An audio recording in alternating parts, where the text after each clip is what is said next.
Hello there, I'm the Biblical Translator. I'm not quite sure what's happening with the lighting. It seems to be going all over the place, but not to worry. And today's scripture is taken from Luke 6, verse 12. And 12 is quite ironic because it's talking about the 12 disciples.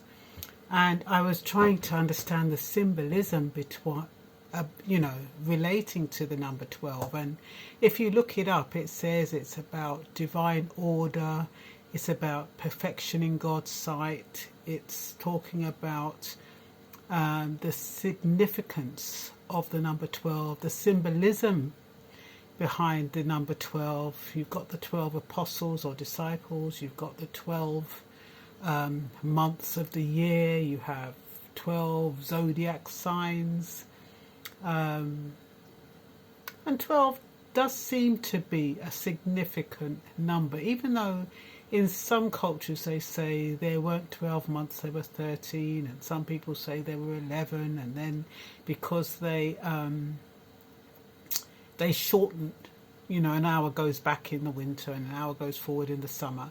That kind of stuff is kind of messed up with the Gregorian calendar, and so we don't even know where we are. But for the purposes of this chapter, Luke 6 verse 12, I just wanted to share my thoughts, basically. So, one day Jesus went up to the mountain to pray, and he prayed to God all night. Now, why would you pray to God all night? I think you would only pray to God all night if you really wanted something badly, where something is really important to you. You really need God's guidance and God's blessing, and so you would talk to God all night to try and get some kind of inspiration, guidance, direction. And so when Jesus went up into the mountain, he knew he was going to choose 12 apostles. Now, I'll call them apostles as opposed to disciples because there is a slight difference in terms of when you're thinking about disciples, they tend to be passive followers. They're followers of Jesus Christ, and, there were lots of disciples who followed Jesus. But when Jesus was naming the apostles, he actually extracted them from the disciples. So that's how we know that there is a slight difference. And apostles are more active. They have the authority to speak the message, to spread the word. So they are a bit higher in the hierarchy than disciples. So when we think of disciples, we think about followers. They're pupils of leaders. They apply what they've learnt, and it's almost like Jesus was their mentor. He was also the mentor of the apostles, but the apostles then become a bit more qualified. And I think Jesus had to select from the disciples who would qualify to be an apostle. And that's why he prayed so hard. And I think he got it right. I mean, the only one who betrayed him out of the lot really was Judas Iscariot. But, by and large, I think he selected wisely. And he selected under the governance of God because he had asked God first.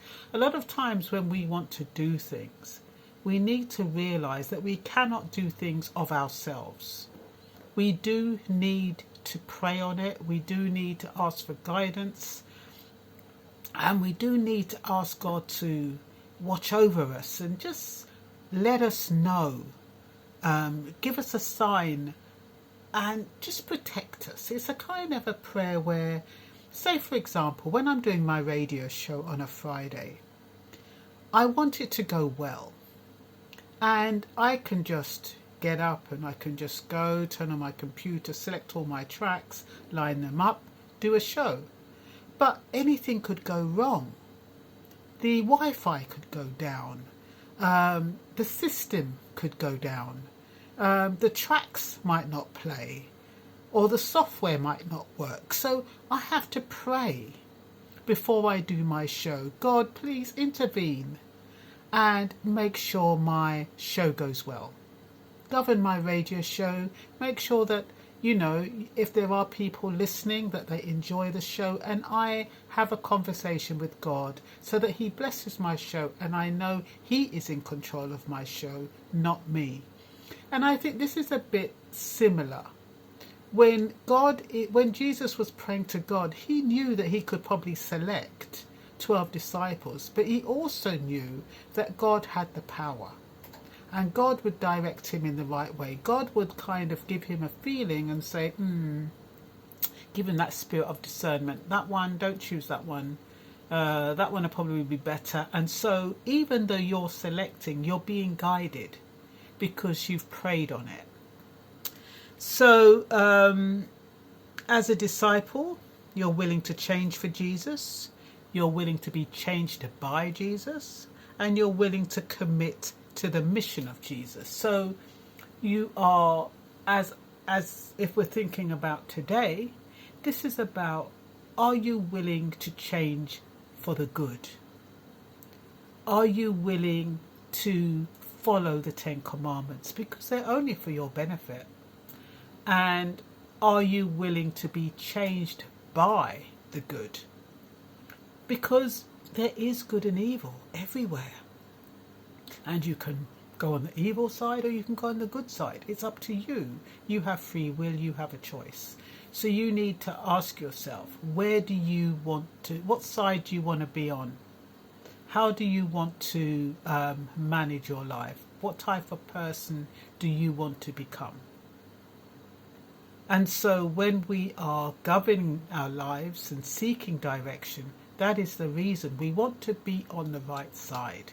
We want to be on the good side. We want to be on God's side.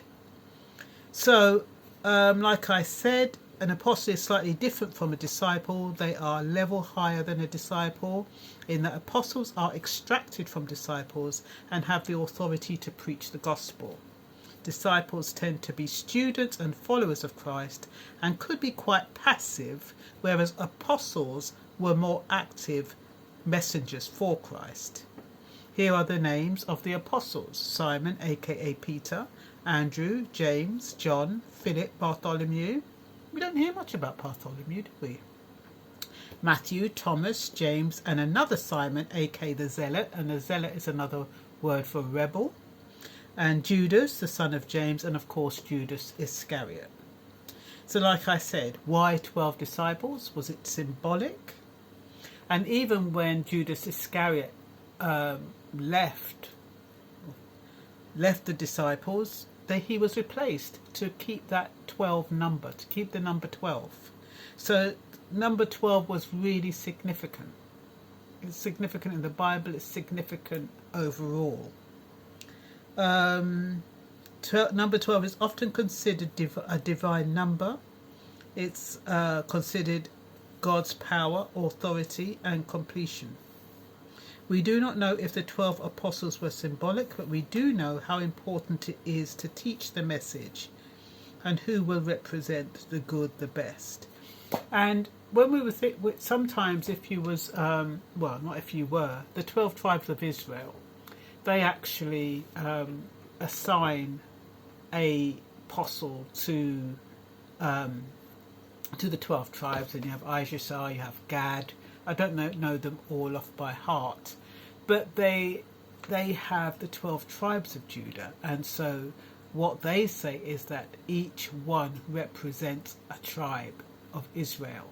So even when you're thinking about the 12 disciples or the 12 apostles, they could be representing a group, they could be representing a country, they could be representing anything. But the key message is that they were there to teach the message. They were there to share the word. They were there to be leaders and instruments of change. And I hate it when I start waffling, so I'm going to stop it there. Like I said, I'm the Biblical Translator, and this was taken from Luke 6:12, which I thought was